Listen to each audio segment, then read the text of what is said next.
नमस्कार साथियों। आज 6 राज्यों की 7 विधानसभा सीटों के बाईपोल इलेक्शन के रिजल्ट घोषित हुए और उन पर चर्चा करने के लिए हमारे साथ डॉक्टर अविनाश सिंह जी जुड़े। अविनाश जी नमस्कार। नमस्कार भैया, आपको, आपके सभी साथियों को, दर्शकों को।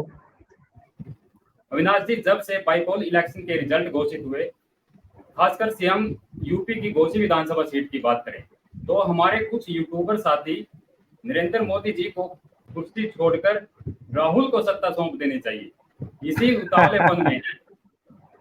तो आप इन जो इलेक्शन के रिजल्ट हैं इनको कैसे देखते हैं और आने वाले विधानसभा और लोकसभा चुनावों पर इनका क्या असर रह सकता है? मैं एक बात बताना चाहता हूँ। आपका सवाल बहुत अच्छा था और मैं देख रहा हूँ कि इसको बड़ा दूसरे तरीके से प्रोजेक्ट किया जा रहा है। ठीक है, राजनीति अपनी जगह है और ये चाइनीज यूट्यूबर जो है उनका एक अलग एजेंडा है, वो अपनी जगह है। लेकिन मैं आपको बता दूं, घोसी विधानसभा जो है, मैं आजमगढ़ का रहने वाला हूं, मेरी मुबारकपुर विधानसभा से सटी हुई है। तो आपको तो पहले कोई ऐसा एनालिस्ट नहीं मिलेगा जो एकदम घोसी के ग्राउंड से बताए। ठीक है, कहानी दुनिया भर की चलेगी, अन्य जगह पे दुनिया भर की चीजें चलेगी। घोसी में इस बार सबसे बड़ा मुद्दा था स्थानीय बनाम बाहरी। घोसी विधानसभा आती है मऊ जिले में और दारा सिंह चौहान रहने वाले हैं आजमगढ़ जिले के। नुनिया बिरादरी होती है चौहान, चौहान से आप समझिएगा, नुनिया एक बिरादरी होती है, चौहान ठाकुर नहीं है, छत्री नहीं है। इनके बिरादरी के वहां वोट हैं लगभग 54,000 के आसपास। इसकी वजह से वहां सीट बना लिए। बसपा में रहे, सपा में रहे, एक और पार्टी में गए, फिर भाजपा में रहे, फिर भाजपा छोड़ करके सपा में गए। सुधाकर सिंह स्थानीय लीडर है। सुधाकर सिंह निश्चित तौर पे सपा से लड़ते हैं, सपा से विधायक भी रहे हैं, लेकिन सुधाकर सिंह सपा के अन्य नेताओं की तरह नहीं है। सुधाकर सिंह स्थानीय है, लोगों के यहां आते जाते हैं, ये उनकी यूएसपी है उनके क्षेत्र में। दारा सिंह चौहान रहने वाले आजमगढ़ के हैं, वो चुनाव लड़ते वहां से, तो स्थानीय बनाम बाहरी का एक मुद्दा आ गया। दूसरा बड़ा मुद्दा यह था कि आप भैया हर साल भर, 1.5 साल 2 साल में पार्टी बदल बदल के चुनाव लड़ेंगे तो चीजें नहीं चलेगी ठीक है, आप चाहे जितने बड़े नेता हो। ये भी जनता ने संदेश दिया। तीसरी बड़ी बात थी कि बसपा वहां चुनाव लड़ नहीं रही थी और बसपा को छोड़ करके दारा सिंह चौहान गए थे और बहन मायावती इससे बहुत नाराज थी। उन्होंने 2 दिन पहले चुनाव के अपने कैडर को संदेश दिया, या तो वोट देने मत जाओ या तो नोटा दबाओ, दारा सिंह चौहान नहीं जीतना चाहिए। और 70,000 सेकेंड नंबर पे सबसे अधिक वोटर, अगर जैसे मुस्लिम सबसे ज्यादा है वहां पे, मुस्लिम वोट होंगे लगभग 85,000 और जो बहन जी का वोट है, जो दलित वोट है, वो 70,000 के आसपास है। या तो वो वोट देने नहीं गए, या तो दिए तो वो जाकर के सुधाकर सिंह को वोट दे। एक ये सबसे बड़ा कारण। दूसरा बड़ा कारण मैं आपको बताता हूं, ये स्थानीय बनाम बाहरी का, ये सब सारी चीजें। दारा सिंह चौहान को भारतीय जनता पार्टी के ही कैडर के जो लोकल के नेता थे, जो लोकल के कार्यकर्ता थे, वो जीतते देना नहीं चाहते थे, क्योंकि अभी 1.5 साल पहले के चुनाव में इन लोगों ने जो गालियां दी इन्होंने और ओम प्रकाश राजभर ने, कि कहने की बात नहीं। दूसरी महत्वपूर्ण बात, जब विजय राजभर उपचुनाव में भाजपा से लड़कर के जीता था, बहुत कम मार्जिन से, वहां पे भाजपा का कार्यकर्ता है और राजभर वोट बहुत बड़ी मात्रा में, तो दारा सिंह चौहान ने अंदर खाने अपने बिरादरी, नुनिया बिरादरी, चौहान बिरादरी में विरोध किया था कि ये अगर जीतेगा तो हमारी राजनीति खत्म हो जाएगी, इसलिए ये नहीं जीतना चाहिए। आप समझिएगा इसको। ये जो भाई करके एनालिसिस कर रहे हैं, इनको मेरा चैलेंज, आओ मैं आज तुमको एनालिसिस दिखाता हूं ग्राउंड पे क्या हो रहा था। दूसरी सबसे बड़ी बात, अब देखिए वहां क्या चल रहा है। घोसी में मैंने फोन किया, घर पे फोन किया, हर जगह फोन किया, सब रिश्तेदारी है, दोस्त है, मित्र है, दुनिया भर के सारे लोगों ने फोन किया। मैंने कहा क्या चल रहा है? कह रहा भाई यहां तो नुनिया बिरादरी में, दारा सिंह चौहान की बिरादरी में चल रहा है कि योगी आदित्यनाथ ही नहीं चाहते थे कि चुनाव जीते। सुनिएगा आप। अच्छा, ओवरऑल क्या चल रहा है? ओवरऑल कह रहा है कि बाहरी को हमने भगा दिया, लोकल का हमको चाहिए, जो मिल सके, जीते चाहे हारे, लेकिन वो मिल सके हमसे। दूसरी महत्वपूर्ण बात इसमें। तीसरी बात कि जो चल रहा है एनडीए, कितने राज्यों में चुनाव हुआ सर? 4 राज्यों में। कितने सीटों पे चुनाव हुआ? 7 सीटों पे। भाजपा कितनी जीती? 3 सीट। तृणमूल कांग्रेस कितनी जीती? 1 सीट। कांग्रेस कितनी जीती? 1 सीट। सपा कितनी जीती? 1 सीट। और कांग्रेस के समर्थन से जीती घोसी में 50 वोट नहीं है घोसी में कांग्रेस के पास। कितना सर? आज से छोड़ दीजिए, आजादी से नहीं है। अब कुछ लोगों को लगेगा कि यार आजादी से नहीं है। जी हां, वो कम्युनिस्टों का गढ़ रहा है। वहां से कम्युनिस्ट सांसद और विधायक बनते रहे आजादी के जमाने से। सांसद तो एक बार कांग्रेस का धोखे धड़के से बन गया, विधायक की बड़ी स्थिति खराब है। 1-2 बार विधायक कांग्रेस से बने बहुत पहले, तो भी कम्युनिस्ट नेता थे, नाराजगी की वजह से इधर उधर हो गए थे। तो कांग्रेस का वहां वोट है, इसको सपोर्ट कर दिया। और आरएलडी तो कोई जानता भी नहीं कि ये भी कोई पार्टी है घोसी में, तो उसकी वजह से जीत गए। अच्छा, मैं आपको परिणाम बताता हूं 2022 में क्या हुआ था। 2022 में दारा सिंह चौहान को 1,08,000 वोट मिले थे, 1,08,300 समथिंग। विजय राजभर को, जो भाजपा से लड़े थे चुनाव, उनको 86,000 वोट मिले थे, समझिएगा इसको।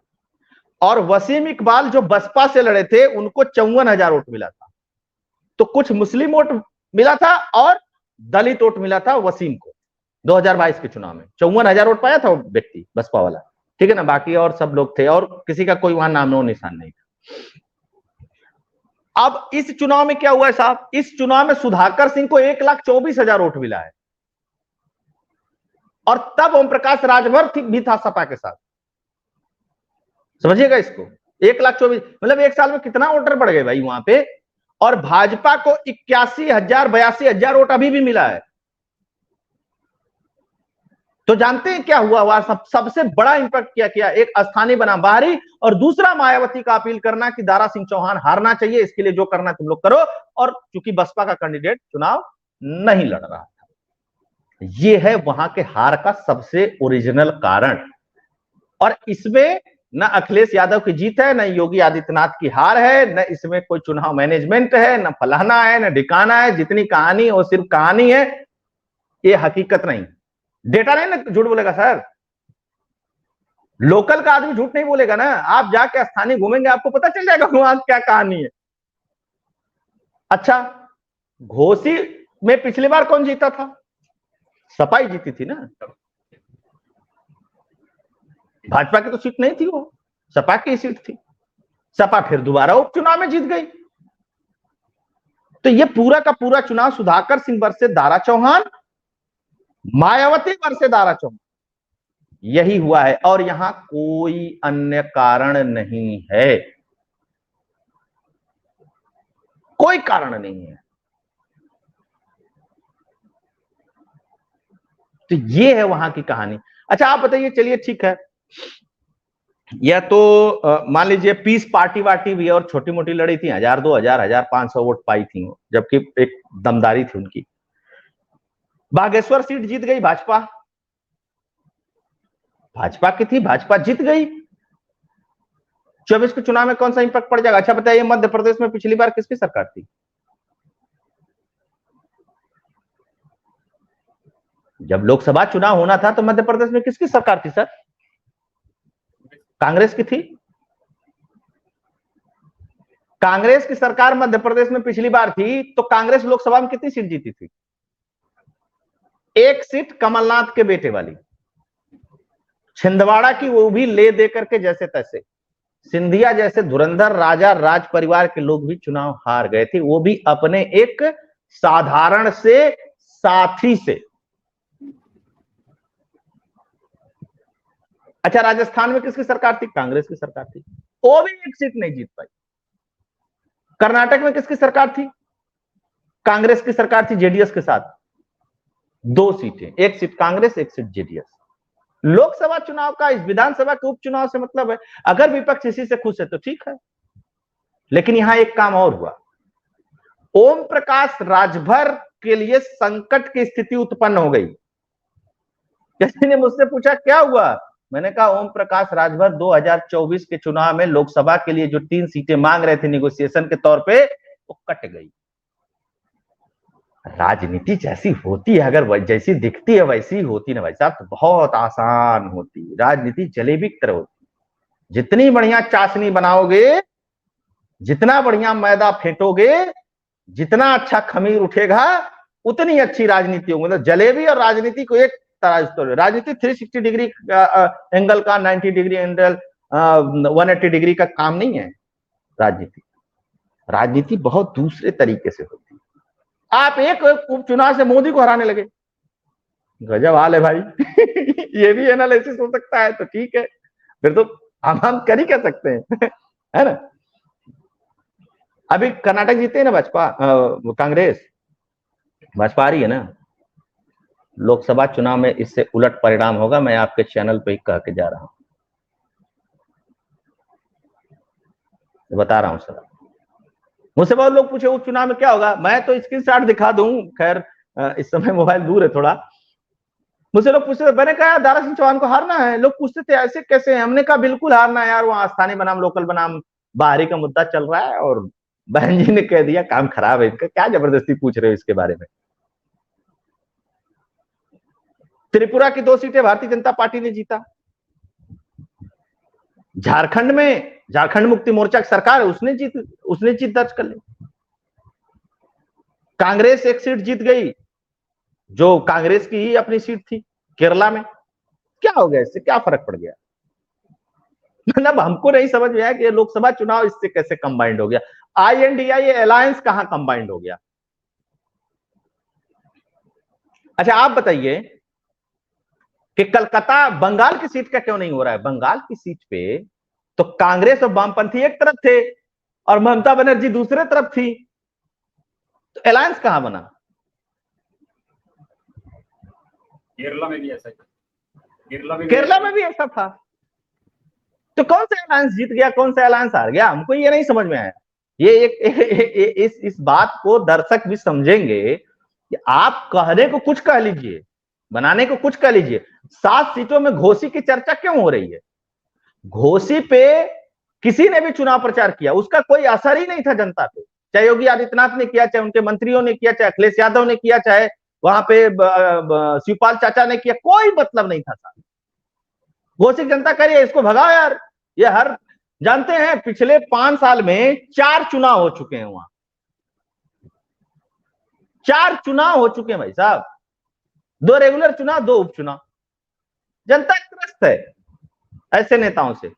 और जो भगोड़े नेता हैं उनके लिए भी एक सबक है कि रोज रोज पार्टी बदलोगे ना, जनता तुम्हारी गुलाम नहीं है। बिरादरी के नाम पे राजनीति करते हो तो उसको थोड़ा बंद करो। अरे दारा सिंह चौहान के जैसे नेता के साथ बहुत अच्छा हुआ। चुनाव हारना चाहिए, बिल्कुल हारना चाहिए। आप हर बार उपचुनाव करा दे रहे हो यार, सीट छोड़ दोगे, इस पार्टी में चले जाओगे, उस पार्टी में चले जाओगे। कौन हो भाई। बनारस में रोज उपचुनाव कराएं अगर मोदी जी, तो मोदी जी को वोट देगा बनारस, क्यों देगा वो बनारस वोट। पिछली बार भाजपा गरिया को वोट मांग रहे हो, अब की सपा गरिया को वोट मांग रहे हो। जनता इतनी बेवकूफ है क्या यार। कोई भी हुआ तो बहुत अच्छा किया घोसी की जनता ने कि दारा सिंह चौहान को हरा करके मऊ से आजमगढ़ भेज दिया। भैया आराम करिए, आप थोड़ा रिलैक्स करिए। हाँ, दुनिया बिरादरी में इसमें कोई दो राय नहीं है कि दारा सिंह चौहान एक बड़े नेता हैं, लेकिन विश्वसनीयता बनाए रखना बड़े नेता की जरूरत होती। इस घमंड में कभी मत रहो कि मैं तो किसी पार्टी से लड़ूंगा, मैं तो जीत जाऊंगा, मैं इतना बड़ा नेता। जनता हीरो है साहब। गलत फहमी कभी नहीं राजनीति में किसी को पालनी चाहिए। ये है स्थिति भैया। और इन चुनाव में आप देख लीजिए, जहां जहां से जो जो नेता जीते हैं और जो जो समीकरण बना है, उन समीकरणों पे आप क्या कहना चाहेंगे। किसी के पास कोई जवाब है इस पे, कोई जवाब नहीं है। त्रिपुरा की सीटें भाजपा की थी, भाजपा जीत गई, तो क्या 2024 जीत गई भाजपा। जबरदस्ती की बात। अगर दारा सिंह चौहान जीत जाते मान लीजिए, तो क्या हो जाता। इससे घर बैठ जाते मोदी जी, G20 बंद करके, बाबा अरे आप तो जीत गए घोषी जीत गए यार हम लोग, तो आप चुनाव प्रचार की जरूरत ही क्या है। मतलब मैं नहीं समझ पाया आज तक सर इस तरीके का एक राजनीति। और चूंकि मैं खुद कह रहा हूं ये वहां के लोग चाहते थे कि हारे और जाए। भाजपा का जो वोट है 86,000 पिछले बार पाए थे, 82,000 अब की पाए हो यार, क्या दिक्कत है? भाजपा के वोट में कहीं कोई समस्या नहीं है। भाजपा का जो अपना कैडर का वोट है वो कैडर का वोट पड़ जाता है Bhajpa cadre base party. Rest vote जो फ्लोटिंग वोट आपको लेना है वो आपको नहीं पड़ा। राजभर बिरादरी ने भी नहीं वोट दिया, सिर्फ वो जो भाजपा का कैंडिडेट विजय राजभर था उसके खिलाफ इन्होंने बहुत कुछ बोला था और उपचुनाव में भी अपने अपने अपने बिरादरी के लोगों को वोट नहीं देने दिया था।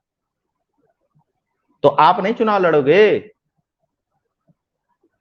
हमको हराने के लिए आप हमारे पार्टी के नेता हो और जनता से जाकर के कह रहे हो, अपने बिरादरी में जाकर के कह रहे हो कि अविनाश को वोट मत देना। अगली बार जब आप चुनाव लड़ोगे तो अविनाश भी तो घूम के अपने बिरादरी में कह देगा कि वोट मत देना फिर। और भारत की कोई भी ऐसी सीट नहीं है, लोकसभा की हो चाहे विधानसभा की, साहब सुन लीजिएगा, दर्शकों के लिए भी बता दूं कि कोई एक बिरादरी चुनाव जीता दे। एक सीट नहीं है पूरे भारत में जहां एक किसी जाति का व्यक्ति चुनाव जीता दे। 4,000 से अधिक लोक विधानसभा की सीटें और 545 लोकसभा की सीटें, एक नहीं है। हाँ, ज्यादा कम प्रभावी अप्रभावी होंगे लेकिन ऐसा नहीं। तो ये है साहब इसका एनालिसिस, और क्या कहा जाए। जी अविनाश भाई, बहुत बहुत धन्यवाद हमारे साथ जुड़ने के लिए। और बाइपोल इलेक्शन तो आज दिन भर पूरा यूट्यूब पर आप चर्चा देख ही रहे हैं, अलग अलग चैनल पर क्या क्या हो रहा है। आपका बहुत बहुत धन्यवाद। और सभी साथियों धन्यवाद। से हम यही आग्रह करेंगे कि फैक्ट चैनल पर जरूर जाएं और सभी चैनल को सब्सक्राइब करें। धन्यवाद। जय हिंद साथियों। जय हिंद।